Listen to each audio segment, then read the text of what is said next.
অনুশ্রী এবং দেবলীনাকে পুলিশের হাতে তুলে দেওয়ার আগে ঠাটিয়ে এক চড় মেরে এবার ওদেরকে ওদের জায়গাটা বুঝিয়ে দিল কুসুম। হ্যাঁ বন্ধুরা, ভিডিওতে লাইক দিতে দিতে থাকুন। যেই মুহূর্তে কিনা কুসুম এবং আয়ুষের বিয়ে সম্পন্ন হওয়া মাত্রই সমস্ত লোকেদের আশীর্বাদ নিয়ে যখন কিনা তারা নতুন জীবনে শুরু করতে যায়, ঠিক সেই মুহূর্তে যখন কিনা রাজশেখর গাঙ্গুলি বলতে থাকে যে সিদ্ধার্থ, এবার তুই বরঞ্চ ইন্সপেক্টরকে কল কর এবং ওদেরকে এসে এখান থেকে নিয়ে যেতে বল। ঠিক সেই মুহূর্তে যখন কিনা অনুশ্রী বলতে থাকে যে এত তাড়াতাড়ি কিসের বলো তো কুসুম, এখনো পর্যন্ত তোমার প্রতিশোধ নেওয়া তো বাকি রয়ে গেছে, তোমাকে উসুল করতে হবে না? তো ওরা তোমার প্রতি যে নোংরা আচরণগুলো করেছে সেই সমস্ত কিছুর তো ওদেরকে শুধু আসলে ফেরত দিতে হবে, তাই না? ঠিক সেই মুহূর্তে যখন কিনা এক পর্যায়ে ঈশান বলতে থাকে যে হ্যাঁ জাদুকর, হ্যাঁ ওদেরকে ওদের জায়গাটা বুঝিয়ে দাও। ঠিক সেই মুহূর্তেই দেবলীনা এবং মেঘা যখন কিনা বলতে থাকে যে এই কুসুম সরকার, তুই কিন্তু ভুলে যাস না যে আমরা ঠিক কারা এবং আমরা কতটা ভয়ঙ্কর হতে পারি, তোর জীবনটা তছনছ করে দেবো। ঠিক সেই মুহূর্তে যখন কিনা কুসুম দু বোনকে ঠাটিয়ে সপাটে বেধড়ক মারধর করতে থাকে, সপাটে চড় মারে, ঠিক সেই মুহূর্তে বলতে থাকে যে আমার সর্বনাশ করবি তোরা? তোরা কি মনে করছিস নিজেদেরকে তোরা অনেক বড় একটা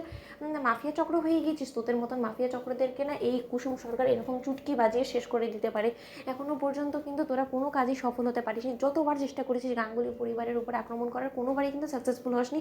এবং এই আগের বার তো আইন শৃঙ্খলা বাহিনীর চোখকে ফাঁকি দিয়ে তোরা এই সমস্ত ঘৃণ্যমানের কাজ করতে পেরেছিস, কিন্তু এই যাত্রা যাতে সেটাও না পারিস সেই ব্যবস্থাও আমি করে নেবো। ঠিক সেই মুহূর্তে যখন কিনা এক পর্যায়ে ইন্সপেক্টর সেখানে এসে হাজির হয় এবং বলতে থাকে যে ভাববেন না কুসুম ম্যাডাম, আমরা এই সমস্ত কিছু নিজেদের তত্ত্বাবধানে রেখে আমরা সমস্ত কিছু যাচাই বাছাই করেই এবার কনস্টেবলদেরকে রাখবো, যাতে করে কিনা এমন কোনো কনস্টেবল না আসে যারা কিনা ওনাদেরকে ক্রমাগতভাবে আইনের বিরুদ্ধে গিয়ে হেল্প করে যায়। ঠিক সেই মুহূর্তে যখন কিনা আয়ুষ বলতে থাকে যে ইন্সপেক্টর, আপনারা যদি আপনাদের কাজটা এবং ডিউটিটা যদি সূক্ষ্মভাবে না করতে পারেন তাহলে কিন্তু এর পরবর্তীতে আমরা অ্যাকশন নিতে বাধ্য হবে, এবং আমরা যদি এর পরবর্তীতে আইন নিজের হাতে তুলে নিয়ে ওদেরকে শেষ করে দিই তখন কিন্তু আমাদেরকে দোষারোপ করতে পারবেন না আপনারা।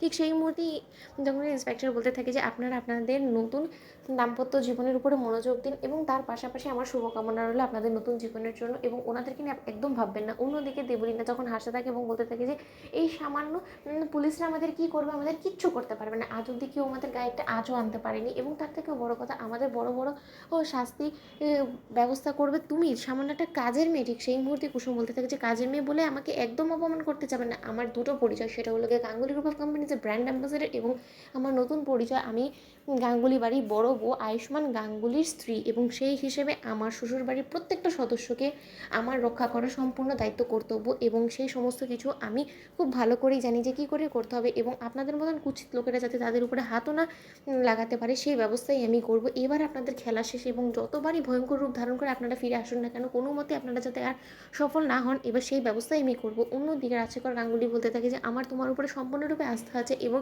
আমি রীতিমতো অধীর আগ্রহে অপেক্ষা করে আছি তোমাকে বরণ করার জন্য। তো বন্ধুরা, শেয়ার করে সাবস্ক্রাইব করো।